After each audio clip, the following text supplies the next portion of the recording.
Hey guys, welcome to another episode of One on One. Now, you know we always bring you the best of the best, and today is nothing short of that. Now, this amazing comedian has been in the industry for decades. I mean, it has been an absolute honor to watch him on the screen, and he's here live with us. Guys, you cannot for the life of me go anywhere. And you know, if you have been around and you listen and you've heard of January 1st shows, I gave you a bit of a giveaway, didn't I? Guys, check this out and we'll be right back. There's no Hausa man you ask time. His answer is always about. What's the time? About 4. How many minutes about 4? About 4. About 4. Or about to 5. You say, is it 5? Or he say, you get a wristwatch?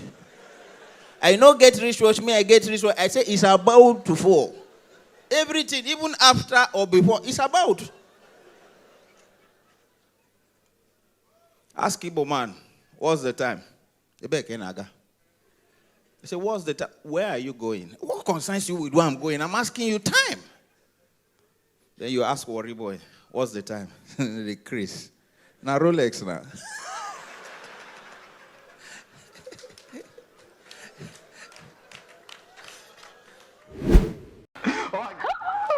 It's Alli, guys. Hello, we have to give you a round of applause. You know, I'm from a boss show, but you know, I can't remove my jacket here because it's a little bit cold. You agree it's cold, eh? I didn't agree with it before. I opened my mouth and I said it's cold. I was like, no, you know, we're London. Yeah, so it's good. your home.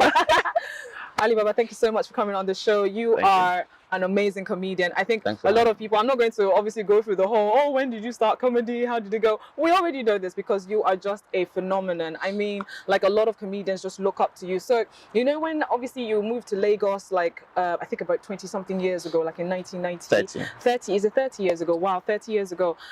Did you think like the influence you will be having now, obviously then, did you think that was going to happen, or was it something that you thought, actually, you know what's going to happen? Because a lot of people know that from the beginning.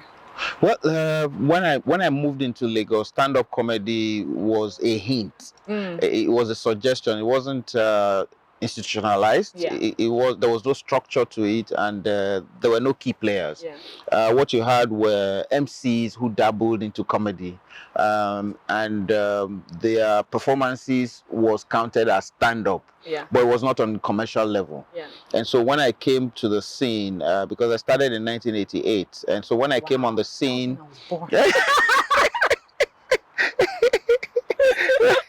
no, I think you're older than that. No, it's because it's my gray hair. Wait. Let me stop. I've been having gray hair since I was 12. So Aliba was asking me that. You sure that's your age? It's okay. So your age is gray. Your age is gray. So whether it's 35, whether it's 60, we don't know. But it's okay. No, we're young inside. Okay, so when I got to Lagos though, it was important to continue to push the trade. Yeah. Maybe a lot of people didn't see it as trade, so there was no appreciation. There was no request for the services, and there was need to make people see it see it beyond creativity. Yeah. You needed to see it as a business for you to appreciate that the person is adding value to your event, and that took about 7 years. Wow. Because we needed to impress it upon them, so we continued to do it. After a while, there was a lull between 1990 and 1993 that people didn't feel like they would pay for comedy. So I picked up a job, did a job for about a year or so. Yeah. And then gradually the impact started telling on people who had seen me perform. Yeah. And they picked up. By 1996, we started getting close to about 100K per show. Wow. So that's a lot of money then. Yeah. Yes. And the big break really came when I did a tour, and I was paid 1.6 million naira in 1996. Wow. And so it was okay, it has come to stay. Yeah. From then on, like you asked, did I know that it was going to be this big? Yes. From the time that I was paid that amount, I knew that it would be bigger. Wow. And so I continued to do everything, working together with people like Mohamed Danjuma, Alarm Blow, that's what they called him. Yes. A guy called Senti Jack, and Yibo Koko, and the rest of them. And there's another guy called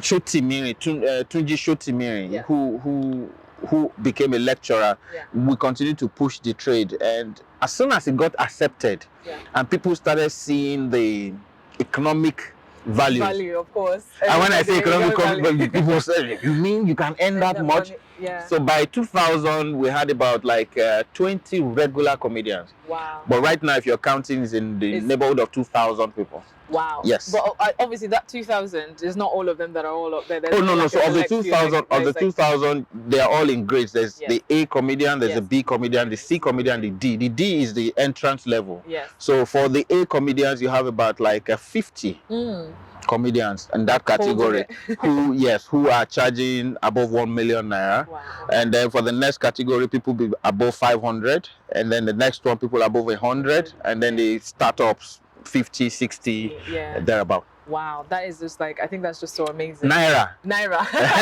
it's not pounds yet. Not pounds yet. But the vision is still going. Child, have you received a slap from them before? They don't slap here. They don't slap here. They slap here. Between the eye here, that part that open. Have you seen where a small child slaps a man? 40-year-old man. Give him 2 minutes, you see tears. Then the child would now rub it in and say, "Uncle, you are crying." The eye is plastic. So for me, I learned it early. If a child slaps me, I look around and I become a child.